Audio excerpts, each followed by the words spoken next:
everybody. Thank you for being here. I appreciate the attention to this matter. I know folks have wanted to talk to Todd and Savannah, so they're here to do that. I'm going to let them introduce themselves and tell a few words. We'll take questions after. How are you guys? Good. We woke up today and they're still at home.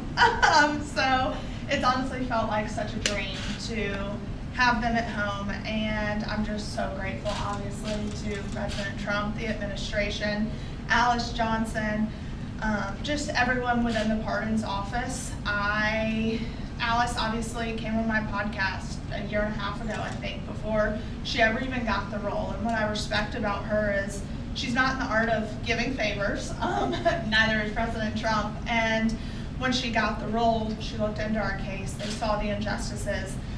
The media loves to run with this $30 million scheme without doing the research to look into the documents. And there was no $30 million scheme. But I just appreciate the administration looking into it and seeing the faults within our case, the corruption, and just the weaponization of the DOJ. So we are just so excited and moving forward. Obviously, getting them home the past 2.5 years, I have fought. Like, that was my number one priority, was getting my parents home. But now that they're home, now we move on to all the other men and women that are in the system and getting them home. And I know we're going to continue to work. We're going to be in D.C., and Mom and Dad are now along for the ride because we're not leaving those men and women behind. There's too much work that needs to be done. There's too much reform that needs to be done. So we're just super excited, and here he is, Todd Chrisley, after running from, the media in Nordstrom yesterday. Good morning, guys. Thank you all very much for coming today, for having the interest. I want to thank first and foremost my Lord and Savior, because that's who got me through it. I want to thank President Trump. I want to thank the administration. I want to thank Alice Johnson. I want to thank every person that has prayed for us, that has stayed in the fight and that fought for the truth. And so I am grateful for it. And as Savannah said, long fight. And for any parent to see their child fight this hard, it's a double-edged sword. It's a blessing, and then your heart breaks because your child has been placed in that position to fight for you, when as a parent you're supposed to fight for your children. So I will always be grateful to you from the bottom of my heart. We've had wonderful legal representation, maybe not the first go-round, but certainly we picked up. And we're certainly grateful to you, Alex, and to you. This is the better-looking version of our team.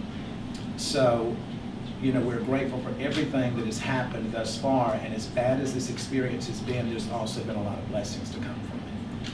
I have met some wonderful men. I have listened to some horrific stories about things that have gone on in our system. And whether you believe it or not, because I was you at some point, even though this pardon has happened, I still was convicted of something that I did not do. It could be you. It could be you. It could be any of you. And somewhere in this room, someone has had a family member that has been affected by this system. So I understand the shame that's around it, but I refuse to feed into that, because shame is like a cancer that just spreads, and I have no shame.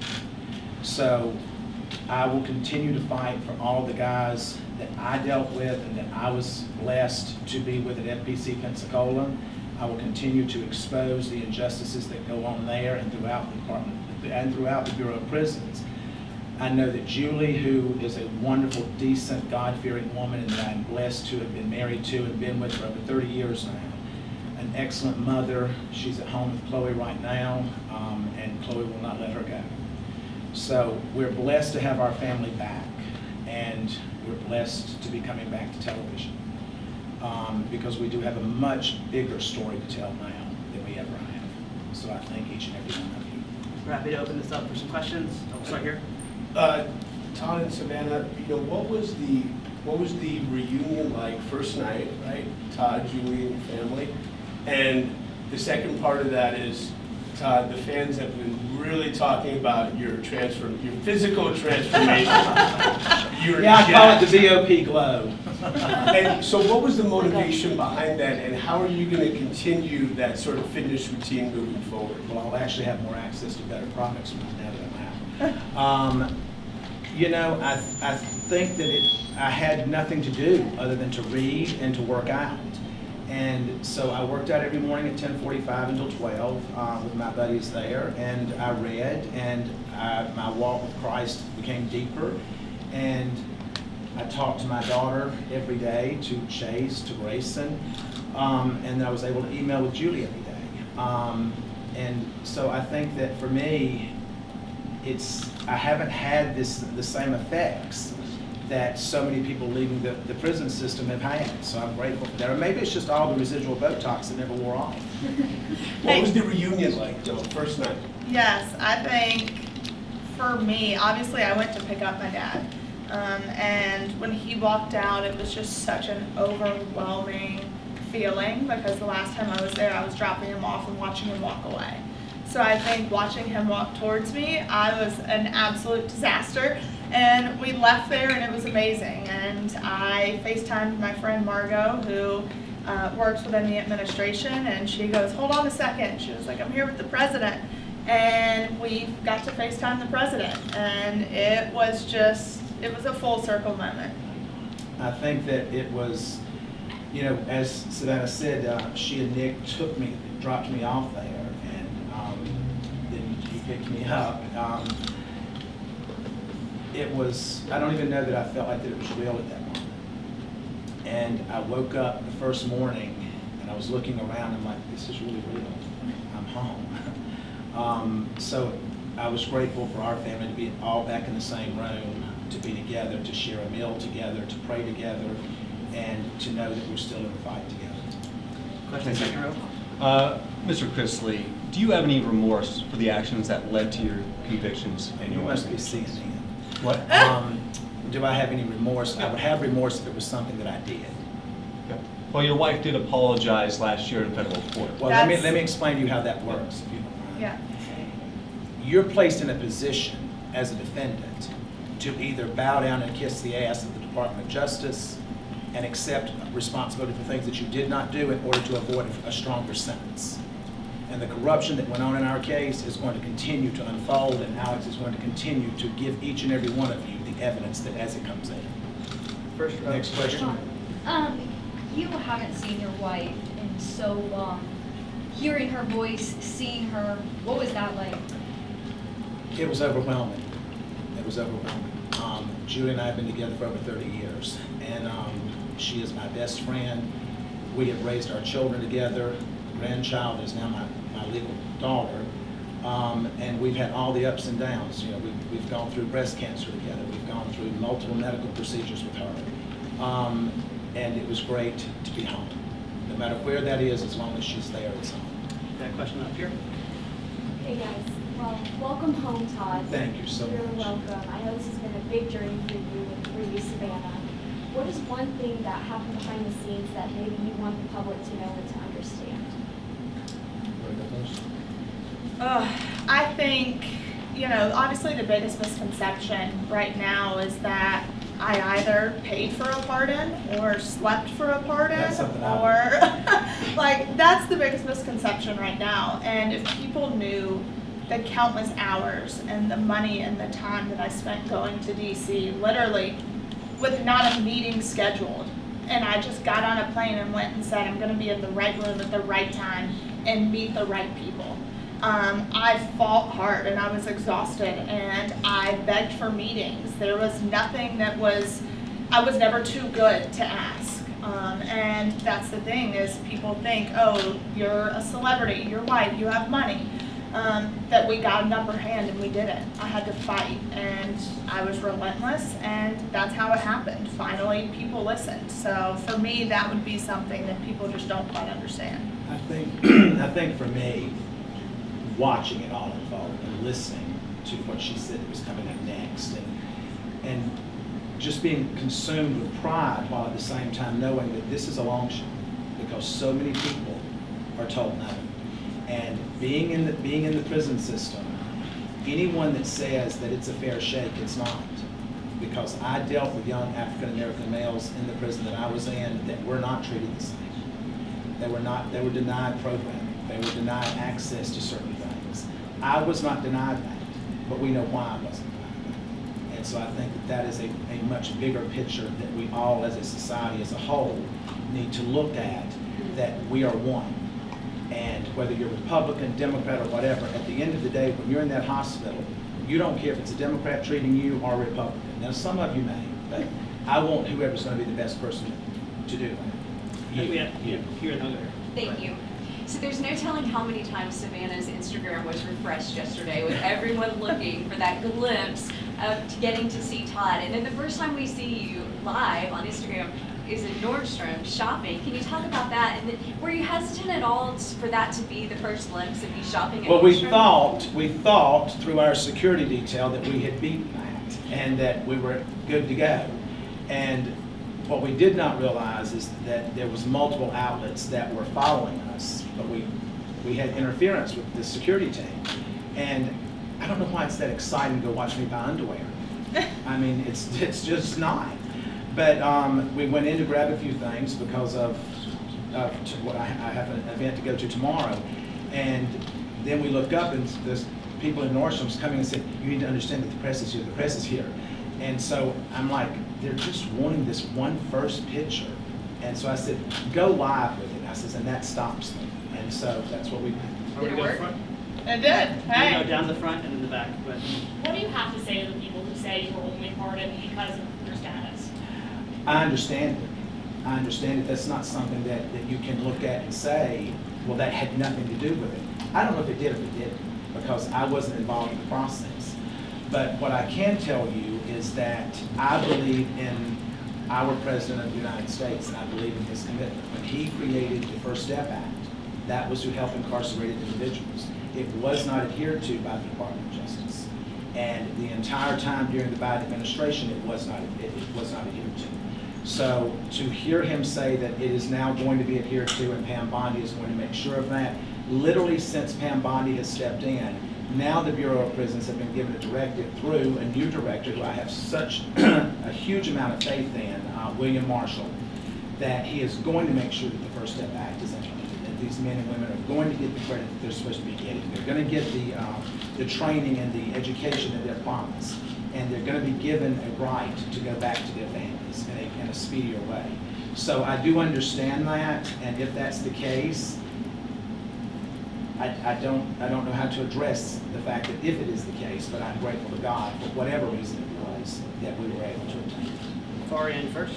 Hi, we know you've called the Nashville area home for a few years, having a home in Brentwood, Belmead. What's your plans for potentially keeping a life here in Nashville and the future looking forward? We do have future plans. Nashville will always hold a very special place in our heart. But we have other plans. Do you plan to stay here? We will probably always have a presence here. I don't know if we'll be here full time. Back row, agree? You. So after people have been incarcerated, a lot of times they say that isolation and that feeling almost of not being able to associate with family and friends is almost for them feeling like part of a death, and then having them come back is almost like a second chance. Now that you have all this new understanding, these experiences, really having that conversation with people in very different ways of life, how do you plan to use your platform and to share different messages if you do, now that you're continuing to have this TV show? This will always hold, you can't go through what we've been through and walk away from it.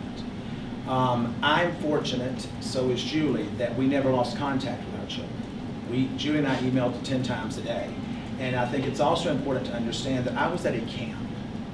It was the brokest child camp that you could go to. The accommodations were not great.